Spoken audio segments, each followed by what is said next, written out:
దేవుని యొక్క ఏర్పాటు మరియ విషయంలో చూడండి. మరియ విషయంలో చూస్తే 3 నెలల వరకు ఆమె కూడా ఎవరికంతా కనబడలేదు. ఆమె పరిస్థితి ఏమిటో, ఆమె గర్భవతిగా ఉన్నటువంటి విషయం ప్రజలు ఎవ్వరికీ తెలియకుండా దేవుడు ఆమె కొరకు కూడా ఏర్పాటు చేశాడు. అందుకే మనం వాక్యంలో చూస్తున్నాం. మరియ విషయంలో దేవుడు చేసినటువంటి ఏర్పాట్లు చూడండి.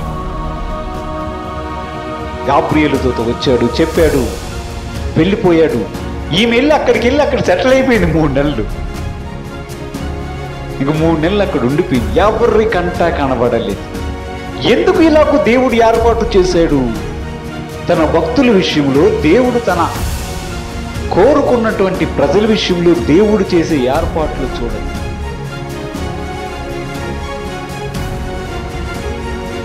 హల్లెలూయా,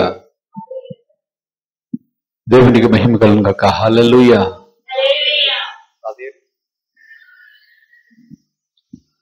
హల్లెలూయా. లూకా సువార్త 1వ అధ్యాయం 30 నుంచి 35 వచనాలు చదువుకుందాం. లూకా సువార్త.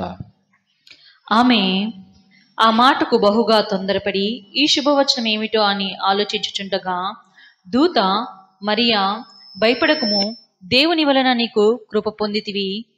ఇదిగో నీవు గర్భము ధరించి కుమారుని కని ఆయనకు యేసు అని పేరు పెట్టుదువు. ఆయన గొప్పవాడై సర్వోన్నతుని కుమారుడనబడును. ప్రభువైన దేవుడు ఆయన తండ్రి అయిన దావీదు సింహాసనమును ఆయనకిచ్చును. ఆయన యాకోబు వంశస్థుల యుగయుగములను ఏలును. ఆయన రాజ్యమంత లేనిదై అంతము లేనిదై ఉండునని ఆమెతో చెప్పెను. అందుకు మరియా, నేను పురుషుని ఎరగదాననే ఇదెలాగూ జరుగునని దూతతో అనగా, దూత, పరిశుద్ధాత్మ నీ మీదికి వచ్చును, సర్వోన్నతుని శక్తి నిన్ను కమ్ముకొనును గనక పుట్టబోవు శిశువు పరిశుద్ధుడై దేవుని కుమారుడనబడును.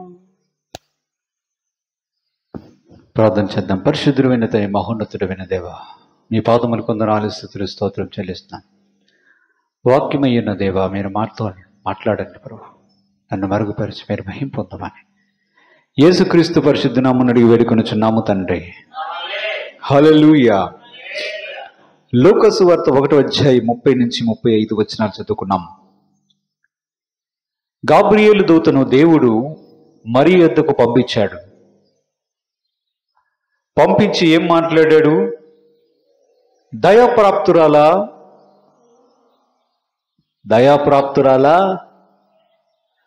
నీకు శుభం, నీవు దేవుని వల్ల దయ పొందిన దానివి అయ్యావు అని మాటను గాబ్రియేలు దూత మరియతో మాట్లాడినట్లుగా చూస్తున్నాం. దేవుని యొక్క వాక్యంలో మరియ యొక్క జీవితాన్ని చూస్తే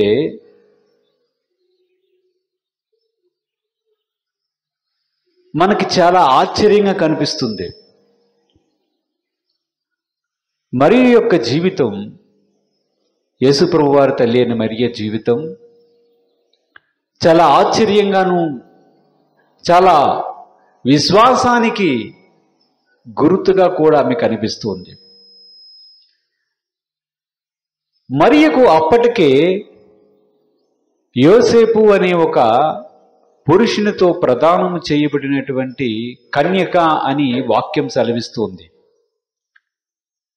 యోసేపుతో అప్పటికే గాబ్రియేలు దూత రాక మునిపే యోసేపుతో అప్పటికే ఆమెకు ప్రదానం చేయబడడం మన వాక్యంలో చూస్తాం. యూదుల ఆచారం ప్రకారం ఎలా ఉంటుందంటే, వివాహానికి కాక మునిపే ప్రదానం చేయబడుతుంది. ప్రదానం చేయబడడం అనేది ఇక్కడున్న ఎంగేజ్మెంట్ కూడా కంటే ఎంతో లీగల్గా ఉంటుంది. అంత ఈజీ కాదు. ఇంచుమించు వివాహమంత బలమైనది ప్రధానం అనేది. అందుకని ఎవరైనా ఒకరిని ప్రదానం చేసుకుంటే ప్రధానమే కదా అని విడిచిపెట్టడం అంత సులభమైనటువంటి పని కాదు యూదుల ఆచారం ప్రకారం. అంటే ప్రధానం అనేది వివాహము అయింది అంత బలమైనదన్నమాట, అంత దృఢమైనది. వారి యొక్క చట్టం ప్రకారం కూడా అది చాలా బలమైనదిగా కనిపిస్తుంది. ప్రదానము చేయబడినటువంటి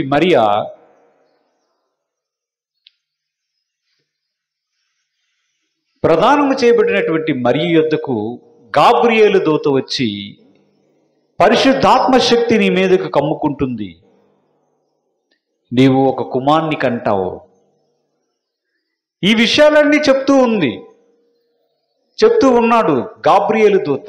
ఆమె నాకు ప్రధానమయ్యింది, నేను పురుషుణ్ణి ఎరుగున్నదానను. గాబ్రియేలు దూత వచ్చి నాతో మాట్లాడుతూ ఉన్నాడు, ఇది ఎలాగూ జరుగుతుంది అనే ఆలోచనలో ఆమె వెళ్ళిపోవడం మనం చూస్తున్నాం. ఆమె మాట్లాడుతూ ఏముంటుందంటే చూడండి, లూకా సువార్తలోని 1వ అధ్యాయంలోని 36 నుంచి కొన్ని వచనాలు మనం చూద్దాం. మరియు నీ బంధువురాలు ఎలిజబెతు కూడా తన వృద్ధాప్యమందు ఒక కుమారుణ్ణి గర్భము ధరించి ఉన్నది. గొడ్రాలనబడిన ఆమెకు ఇది 6వ మాసము. దేవుడు చెప్పిన ఏ మాటైనను నిరర్ధకము కానేరదని ఆమెతో చెప్పెను. అందుకు మరియా ఇదిగో ప్రభు యొక్క దాసురాలను నీ మాట చొప్పున నాకు జరుగునుగాక అన్నది. దేవునికి స్తోత్రం చెల్లిద్దాం. హల్లెలూయా. మరియ యొక్క మనసులో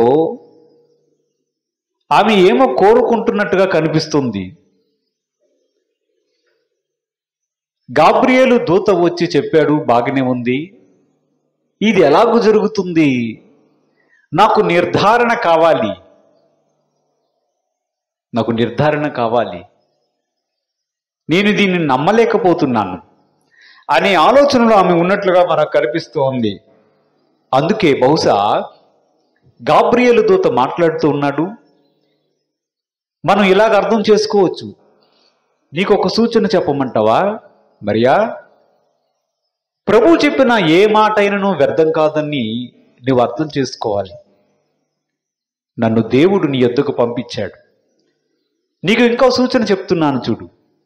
నీకు ఒక బంధువురాలుంది ఎలిజబెత్.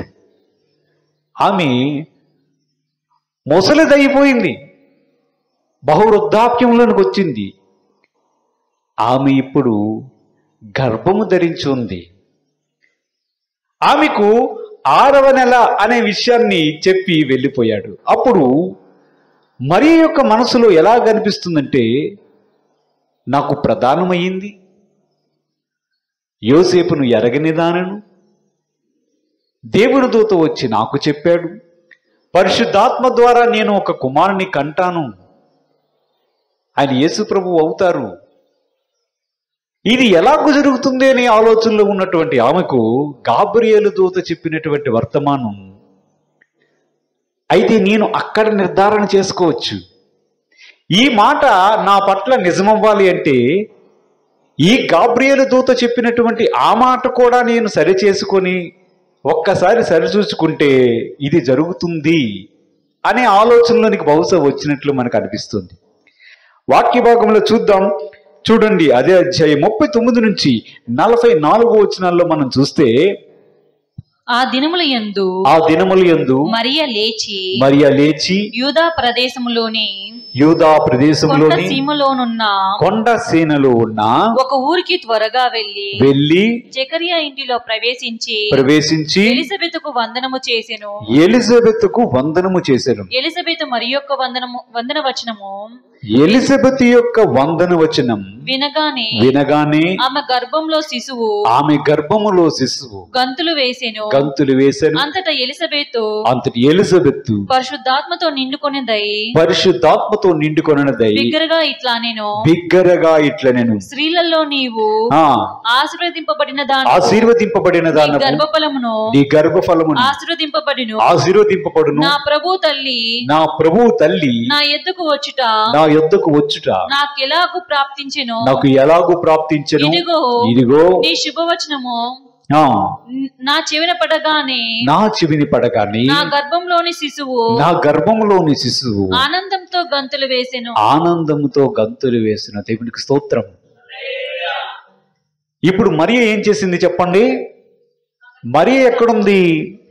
మరియ యొక్క ఊరేంటి? మరియ యొక్క ఊరు గలిలయలోని నజరేత్ అనే ఊరు. గలిలయ ప్రాంతములో నజరేత్ అనే ఊరు. ఎప్పుడైతే గాబ్రియేలు దూత నజరేతుకు వచ్చి మరియతో చెప్పాడో వెంటనే ఏం చేసింది? ఒకవైపు ప్రధానమయ్యింది. అది మనం మాట్లాడుకున్నాం. వివాహం అంత బలమైనది, చట్టపరంగా అది ఛాలెంజ్ చేయదగినటువంటి విషయం. ఈ వెంటనే ఏం చేసింది? నాకు తెలిసి యోసేపు కూడా చెప్పలేదు, ఎవరికీ చెప్పలేదు. అక్కడ నుండి వెంటనే బయలుదేరి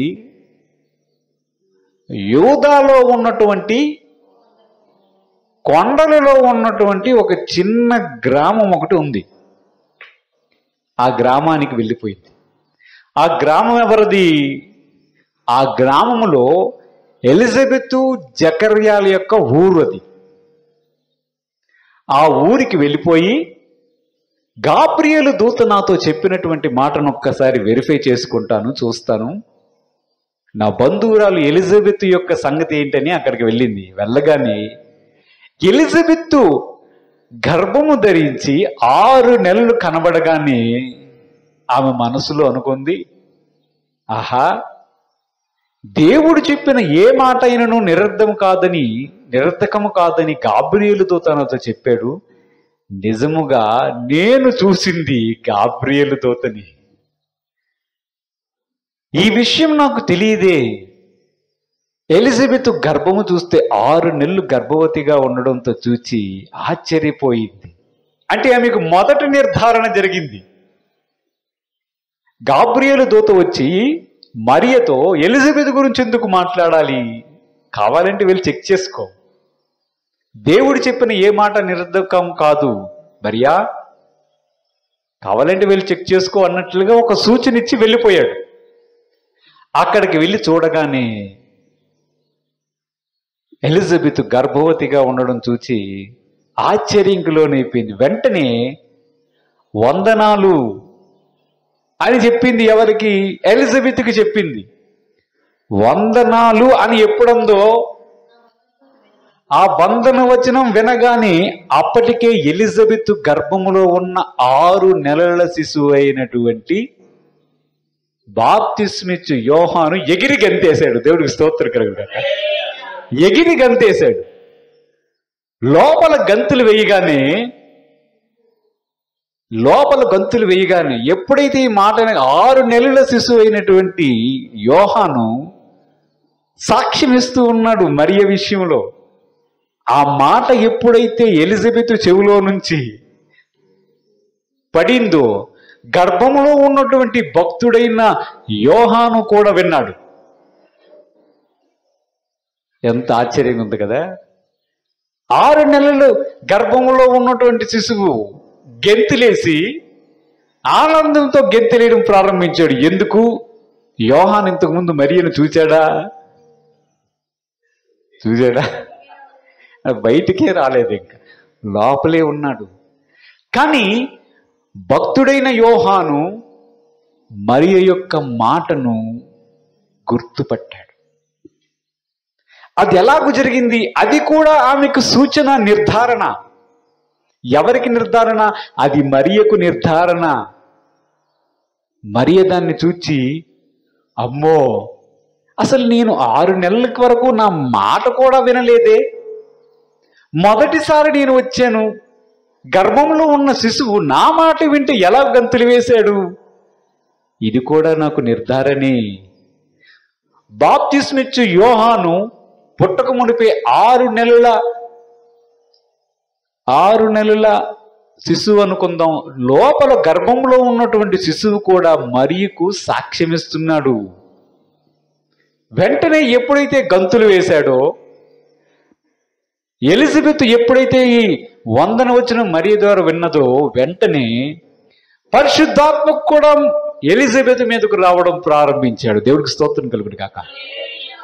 ఎలిజబెత్ మీదకు పరిశుద్ధాత్మ దేవుడు దిగి వచ్చి, ఇంకా ప్రవచనం వస్తుంది ఎలిజబెత్లో నుంచి, ప్రవచనం వచ్చేస్తుంది. నీవు స్త్రీలలో ఆశీర్వదింపబడిన దానవు, నీ గర్భఫలము ఆశీర్వదింపబడును. ఇప్పుడు చూడండి ఏమంటుంది, నా ప్రభు తల్లి నా యొద్దకు వచ్చుట. అది చూసారా ఏమని మాట్లాడుతుంది? నా ప్రభు తల్లి వచ్చింది. 6 నెలల వరకు ఎవరికీ తెలియదు. అసలు మరియ గర్భములో పరిశుద్ధాత్మ ద్వారా అప్పటికే యేసు ప్రభు వారు రావడం జరిగిపోయింది. ప్రభు యొక్క తల్లి మరియ అవుతుందని ఎలిజబెత్కు ఎలాగూ తెలిసింది? చూసారా, ఇదంతా పరిశుద్ధాత్మ దేవుని యొక్క అద్భుతమైనటువంటి క్రియ. ఎప్పుడైతే పరిశుద్ధాత్మ ద్వారా ఆమె ప్రవచిస్తూ ఉందో, నా ప్రభు తల్లి వచ్చింది నా దగ్గరికి. నా ప్రభు తల్లి అంటే ఎవరు? యేసు ప్రభు వారి యొక్క తల్లి అనబడినటువంటి మరియ నా దగ్గరికి వచ్చిందని ప్రవచన రీతిగా చెప్తుంటే, ఇప్పుడు మరియకు 3వ నిర్ధారణ కనిపిస్తుంది. మొదటిది ఎలిజబెత్ ఎప్పుడైతే 6 నెలల గర్భం కలిగినటువంటి స్త్రీగా కనిపించిందో, ఒక ఆశ్చర్యం. వందనమని చెప్పగాన ఆమె గర్భంలో ఉన్నటువంటి బాప్తిస్మిచ్చు యోహాను గంతులు వేయడంతో ఇంకొక నిర్ధారణ. తర్వాత ప్రవచన రీతిగా పరిశుద్ధాత్మ దేవుడు మాట్లాడుతూ ఉండు, నీ గర్భములో ప్రభు తల్లి నా దగ్గరికి ఎలాగొచ్చిందంటే ప్రభు తల్లి అవుతావు అనే మాటను అక్కడ గాబ్రియేలు చెప్పినటువంటి మాటను ఆమె నిర్ధారణ చేసుకుంది. నిజముగా ప్రభు యొక్క తల్లి అయినటువంటి మరియ యొక్క జీవితం చాలా అద్భుతంగా మనకు కనిపిస్తూ ఉంది. వాక్య భాగంలో చూద్దాం. లూకా సువార్త 1వ అధ్యాయం 24 నుంచి 25 వచనాలు మనం చూద్దాం. ఆ దినములైన పిమ్మట అతని భార్య ఎలిజబెతు గర్భవతి అయి మనుషులలో నాకుండిన అవమానం తీసివేయుటకు నన్ను కటాక్షించిన దినములలో ప్రభువు ఇలాగూ చేసననుకొని 5 నెలలు ఇతరుల కంట పడకుండెను. 5 నెలలు ఇతరుల కంట పడకుండెను. ఎవరు ఈమె? ఎలిజబెత్, బాప్తిస్మిచ్చు యోహాను యొక్క తల్లి. జకర్యా యాజకుడి దగ్గరికి కూడా దేవుని దూత వచ్చి వర్తమానాన్ని చెప్పాడు. నీకు కుమారుడు పుడతాడు, అతనికి యోహాన్ అని పేరు పెట్టాలనే విషయం కూడా చెప్పాడు. ఆమె అప్పటికే బహువృద్ధురాలైపోవడం వలన, చాలా ముసలిదైపోవడం వలన వెంటనే ఆమె ఏం చేసిందంటే, వారి ఇంట్లోనే ఉంది కానీ 5 నెలలు అసలు బయటి గేటుకు కూడా వెళ్ళలే. ఉందా లేదా కూడా తెలియదు. ఎలిజబెత్ ఈ ఊరిలో ఉందా, ఎక్కడికైనా వెళ్ళిపోయిందా, అసలు ఎవ్వరికీ తెలియదు. 5 నెలలు ఆమెను ఎవ్వరూ చూడకుండా జాగ్రత్త పడింది. మీకు ఒక విషయం చెప్పనా, మరియ విషయంలో కూడా దేవుడు అలాంటి ఏర్పాటునే చేశాడు. ఎప్పుడైతే గాబ్రియేలు దూత మరియకు చెప్పాడో అప్పుడే పరిశుద్ధాత్మ ద్వారా మరియ గర్భాన్ని దాల్చింది. కానీ ఆమె నజరేత్ అనే తన సొంత ఊర్లో లేదు. నజరేతు నుంచి ఈయన జకర్యా గారి యొక్క ఇంటికి 130 కిలోమీటర్ల దూరం, కొండల్లో ఉండే ఊరు. వెంటనే బయలుదేరి ఏ మనుషుని కంట పడకుండా, నేను అనుకుంటాను అప్పటికే ఎంగేజ్మెంట్ ప్రధానమైపోయినటువంటి యోసేపుతో కూడా ఏ మాట చెప్పకుండా ఆమె అక్కడ నుండి ఎలిజబెత్ దగ్గరికి వెళ్ళిపోయింది. ఎలిజబెత్ దగ్గరికి వెళ్ళిపోయి ఏం చేసింది? ఆమె నిర్ధారణ చేసుకోవడానికి బహుశా వెళ్ళిందని మనం అనుకోవచ్చు. కానీ ఎలిజబెత్ దగ్గరికి వెళ్ళి ఏం చేసిందో తెలుసా? చూడండి, లూకాసు వార్త 1వ అధ్యాయంలోని 56వ వచనాన్ని చదువుదాం. అంతటా మరియా ఇంచుమించు 3 నెలలు ఆమెతో కూడా ఉండి పిమ్మట తన ఇంటికి తిరిగి వెళ్ళెను. ఏం చేసింది మరియా ఏం చేసిందంటే, అప్పటికే 6 నెలల సమయం ఎలిజబెత్కి. 6 నెలల సమయంలో ఈమె అక్కడికి బయలుదేరి ఆ ఎలిజబెత్తో 3 నెలలు ఉండిపోయింది. 3 నెలలు మరియా ఎలిజబెత్తో వేరే ఊరిలో 130 కిలోమీటర్ల దూరంలో ఉన్న ఊరిలో, కొండలలో, ఆ గ్రామములో ఈమె కూడా నేను అనుకుంటాను ఎవరికంట పడలేదు. దేవుడికి స్తోత్రం కలుగును గాక. అక్కడ ఆమె 5 నెలలు ఎవరికంట పడలేదు, ఈవిడైతే 3 నెలలు ఎవరికంట పడలేదు. నేను అనుకుంటాను యోసేపు వెతుకుతూ ఉన్నాడేమో, ఎక్కడికి వెళ్ళిపోయింది, నాకు ప్రదానం చేయబడినటువంటి ఈ మరియ ఎక్కడికి వెళ్ళిపోయిందని వెతికాడేమో. 3 నెలల వరకు ఆమెకి ఎక్కడ ఆచూకీ కనిపించలేదు. బహుశా తల్లిదండ్రులకు చెప్పి వెళ్ళిపోయి ఉంటుంది. మరి ఎక్కడికి వెళ్ళింది? ఎలిజబెత్ వాళ్ళ ఇంటికి వెళ్ళి, ఓహో అక్కడికి వెళ్ళిపోయిందా? ఎప్పుడు వస్తుంది? 3 నెలల గర్భవతిగా ఉన్నటువంటి మరియా యూదయలో ఉన్నటువంటి ఎలిజబెత్ ఇంటి దగ్గర నుంచి ఇక్కడికి తిరిగి వచ్చింది. దేవుడికి స్తోత్రం కలుగును గాక. కరెక్ట్గా అదే సమయానికి బాప్తిస్మిచ్చి యోహాను పుట్టడం మనం చూస్తున్నాం. దేవుని యొక్క ఏర్పాటు మరియ విషయంలో చూడండి. మరియ విషయంలో చూస్తే 3 నెలల వరకు ఆమె కూడా ఎవరికంటా కనబడలేదు. ఆమె పరిస్థితి ఏమిటో, ఆమె గర్భవతిగా ఉన్నటువంటి విషయం ప్రజలు ఎవ్వరికీ తెలియకుండా దేవుడు ఆమె కొరకు కూడా ఏర్పాటు చేశాడు. అందుకే మనం వాక్యంలో చూస్తున్నాం. మరియ విషయంలో దేవుడు చేసినటువంటి ఏర్పాట్లు చూడండి. గాబ్రియేలు దూత వచ్చాడు, చెప్పాడు, వెళ్ళిపోయాడు. ఈమె అక్కడికి వెళ్ళి అక్కడ సెటిల్ అయిపోయింది 3 నెలలు.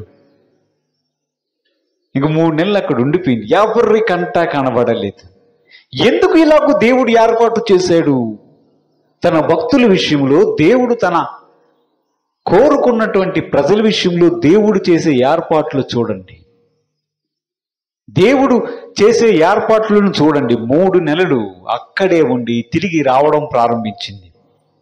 ఇంకా 3 నెలలు అయిపోయిన తర్వాత చూడండి, వాక్యంలో మత్తయి సువార్త 1వ అధ్యాయం 18 నుంచి 21 వచనాలు మనం చూద్దాం. చదవండి. యేసుక్రీస్తు జనన విధం ఎట్లనగా ఆయన తల్లి అయిన మరియా యోసేపునకు ప్రదానము చేయబడిన తర్వాత వారేకము కాకమునుపు ఆమె పరిశుద్ధాత్మ వలన గర్భవతిగా ఉండెను. ఆమె భర్త అయిన యోసేపు నీతిమంతుడై ఆమెను అవమానపరచునొల్లక రహస్యంగా ఆమెను విడనాడ ఉద్దేశించెను. అతడు ఈ సంగతులను గూర్చి ఆలోచించుకొనుచుండగా ఇదిగో ప్రభు దూత స్వప్నమందు అతనికి ప్రత్యక్షమై దావీదు కుమారుడైన యోసేపు నీ భార్య అయిన మరియను చేర్చుకొనుటకు భయపడకుము. ఆమె గర్భము ధరించినది పరిశుద్ధాత్మ వలన కలిగినది. ఆమె యొక్క కుమారుణ్ణి కనును. తన ప్రజలను వారి పాపముల నుంచి ఆయనే రక్షించును కనుక ఆయనకు యేసు అని పేరు పెట్టుదువనెను. ఇప్పుడు యోసేపు మరియను చూచాడు. నేను అనుకుంటాను యేసు ప్రభువారు మరియ ద్వారా పుట్టక మునిపే, అంటే 9 నెలలు నిండక మునిపే, సుమారుగా మరియకు పరిశుద్ధాత్మ ద్వారా గర్భము దాల్చినటువంటి 4వ నెల నుంచి 7వ నెలలో యోసేపునకు మరియకు వివాహం జరిగి ఉండాలి. ఎందుకంటే యూదుల ఆచారం ప్రకారం సుమారుగా 1 సంవత్సర కాలం ప్రదానం చేయబడిన తర్వాత వివాహానికి మధ్యలో కాలం ఉంటుంది.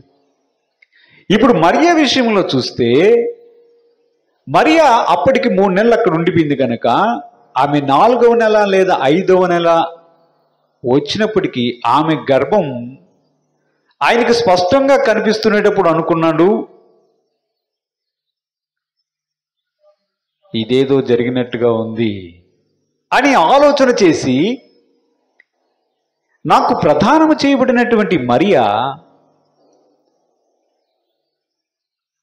ఈమె కదా, ఇలాగూ జరిగింది, ఈమెను అవమానపరచకూడదు, ఈమె విషయంలో నేనేమి చేయకూడదు, నీతిమంతుడై ఉండి మరియను రహస్యముగా విడనాడాలని ఆలోచన చేశాడు. మరియ యొక్క ఛాలెంజ్ చూడండి, మనకు ఎలా కనిపిస్తుందంటే దేవుడు ఒక వ్యక్తిని కోరుకున్న తర్వాత అది దేవుని పని అయినా ఇంక ఏమైనా సరే మనకు అనిపిస్తుంది ఆ వ్యక్తిని ఎన్నో రకాలుగా దేవుడు పరీక్షల్లోనికి పంపించడం, అన్ని విషయాల్లో వారు నిలబడతాడో లేదో ఆమె నిలబడతాదో లేదో చూసుకోవడం మనకు మరియ విషయంలో కూడా కనిపిస్తుంది. ఒక విషయాన్ని మనం ఊహకి ఆలోచన చేద్దాం. మరియకు గాబ్రియేలు దూత ద్వారా వర్తమానం వచ్చినప్పటికే ప్రదానం చేయబడింది. అలాంటప్పుడు అదే సమయములో ప్రదానం చేయబడినటువంటి యోసేపును కూడా దేవుడు వర్తమానం పంపించి, యోసేపు, దావీదు కుమారుడా, నేను ఒక విషయాన్ని చెప్పాలి, నీకు ప్రదానము చేయబడిన మరియకు పరిశుద్ధాత్మ ద్వారా రక్షకుడు ఒకడు పుడతాడు, దేవుని కార్యం ఇది, నువ్వు తెలుసుకో కుమారుడా అని చెప్పి ఉండాలి. అంతేనా? కానీ అలాగూ దేవుడు చెప్పలేదు. ఎప్పుడైతే 4 నెలల నుంచి 7 నెలల మధ్యలో ఎప్పుడైతే ఈమె కనిపించిందో, ఆయనకు ఎప్పుడైతే సందేహం కలిగిందో, అప్పుడు యోసేపు యొక్క హృదయములో ఆమె విషయములో అవమానం చేయకుండా నేను ఈమెను విడనాడాలి అనే ఆలోచనలోకి వచ్చాడో, అప్పుడు దేవుడు కలలో దేవదూత ద్వారా, దావీదు కుమారుడా యోసేపు, నీవు నీ భార్య అయిన మరియను, నీకు ప్రదానము చేయబడినటువంటి మరియను విడనాడాలని నువ్వు ఆలోచన చేయవద్దు. ఆమె గర్భవతిగా ఉండడం అనేది పరిశుద్ధాత్మ వలన జరిగిన కార్యం. ప్రజల పాపం నుంచి విడిపించడానికి రక్షకుడు పుడుతున్నాడు, అతనికి యేసు అని పేరు పెట్టాలనే విషయాన్ని దేవదూత ద్వారా యోసేపునకు కలలో దేవుడు వర్తమానాన్ని పంపించాడు. ఇప్పుడు ప్రశ్న ఏమిటంటే, అన్ని నెలలు సుమారుగా 4 నుంచి 7 నెలల కాలం వరకు దేవుడు ఎందుకు యోసేపునకు ఆ విషయాన్ని చెప్పలేదు? చెప్పాలి కదా, కరెక్టే కదా?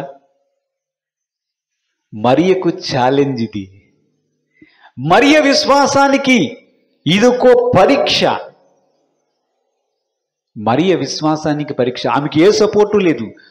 మొదటి నెలలోనే ఆమె ఎప్పుడైతే ఎలిజబెత్ దగ్గరికి వెళ్ళిపోయిందో అప్పుడే తెలుసుంటే మరియ కూడా హాయిగా సంతోషంగా క్షేమంగా ఇంటికి తిరిగి వచ్చి ఉండేది. అంతేనా? అప్పుడు దేవుడు చెప్పలేదు. మరియ లోకరక్షకుడిని ప్రజలకు అందించడానికి ఎంచుకోబడిన పాత్ర, కానీ ఆమెకు కూడా పరీక్ష ఉంది.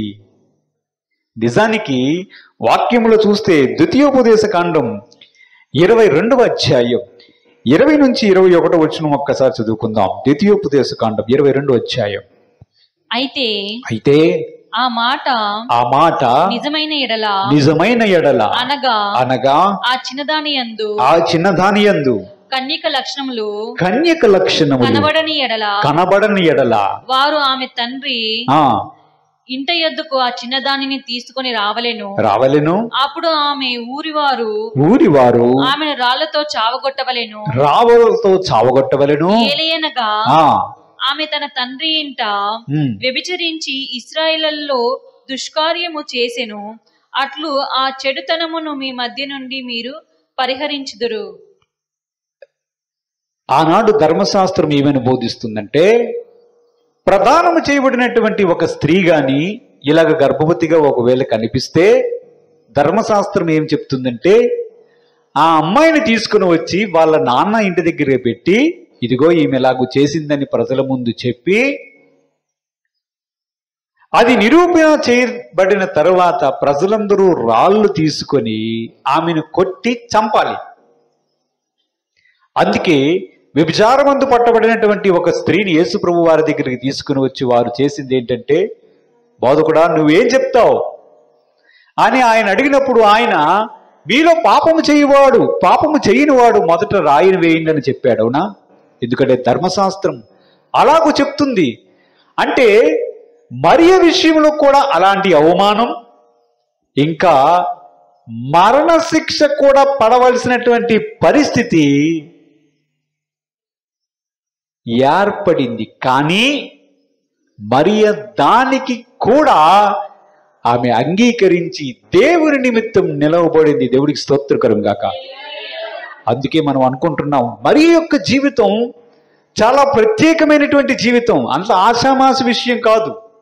ఆ తర్వాత వివాహమైన తర్వాత ఇంకా ఎక్కడి నుంచో వచ్చి బెత్లెహేము వరకు నడుచుకుంటూ రాత్రిపూట వెళ్ళి ప్రజాసంఖ్య రాయబడవలనని రాజు చేత ఆజ్ఞ పొందినప్పుడు వెళ్ళి వారు పడిన తిప్పలు మనకు తెలుసు.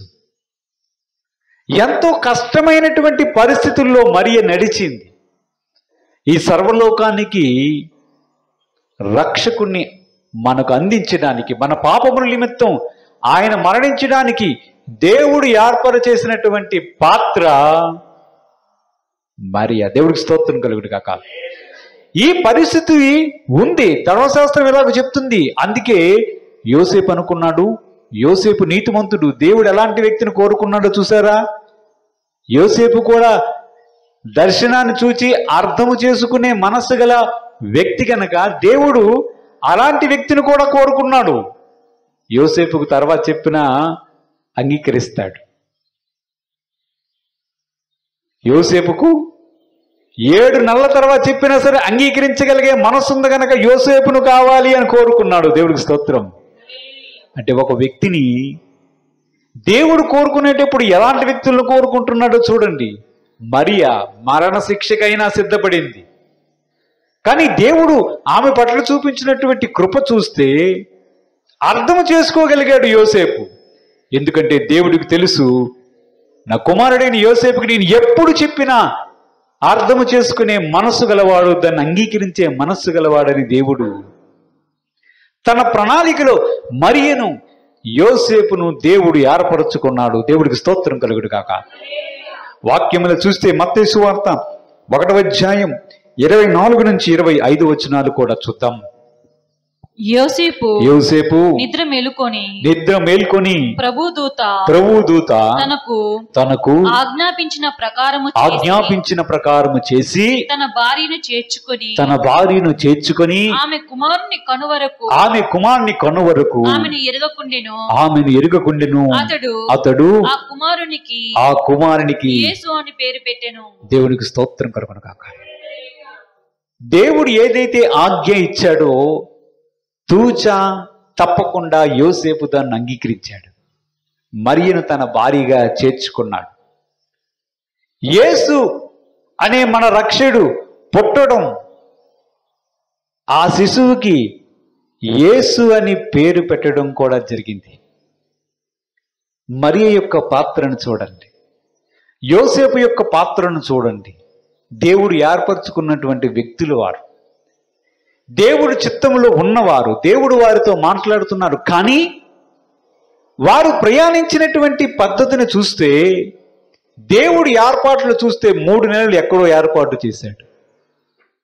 ఇక్కడికి వస్తే యోసేపు అంగీకరించేటట్లుగా కూడా చేశాడు. ఇవన్నీ చూస్తే దేవుడు ఏర్పరచుకున్నటువంటి వ్యక్తుల పట్ల దేవుని యొక్క ఏర్పాటు కానీ, దేవుడి యొక్క గైడెన్స్ కానీ, దేవుని యొక్క మాట కానీ చూస్తే మనకు ఆశ్చర్యం కలుగుతుంది. యోసేపు మరియలు మనకు మాదిరిగా ఉన్నారు. ఈ లోకానికి రక్షకుడిని అందించినటువంటి గొప్ప తల్లి మరియా. దేవుడు తన పరిశుద్ధ వాక్యం దీవించుగాక. ప్రార్థన చేద్దాం. పరిశుద్ధుడైన తండ్రి, మహోన్నతుడైన దేవా, మీ పాదములకు వందనాలు, స్తుతులు, స్తోత్రం చెల్లిస్తున్నాం. నిజంగా ప్రభువా, నీవు గొప్ప దేవుడు తండ్రి. నీవు చేసినటువంటి ఏర్పాట్లు, నీవు ఈ లోకంలోనికి రావడానికి నీవు కోరుకున్నటువంటి గొప్ప పాత్ర మరియ ప్రభువా, అందుని బట్టి మీకు వందనాలు. వారు చేసినటువంటి త్యాగం, వారు నీ కొరకు నిలబడినటువంటి తీరే నేడు నీవు రక్షణ భాగ్యాన్ని మాకు అనుగ్రహించడానికి కారణమైంది ప్రభువా. పరిశుద్ధుడైన తండ్రి, మీ పాదములకు వందనాలు. మా జీవితంలో కూడా నీవు అద్భుత క్రియలు చేయమని, మమ్మల్ని కూడా మీ పాత్రలుగా వాడుకొని నీకు మహిమకరంగా జీవించే కృప మాకు అనుగ్రహించమని మా ప్రభువు రక్షకుడైన యేసుక్రీస్తు వారి అతి పరిశుద్ధ నామమున అడిగి వేడుకొనుచున్నాం తండ్రి. ఆమేన్. దేవుడు తన పరిశుద్ధ వాక్యం దీవించుగాక. ఆమేన్.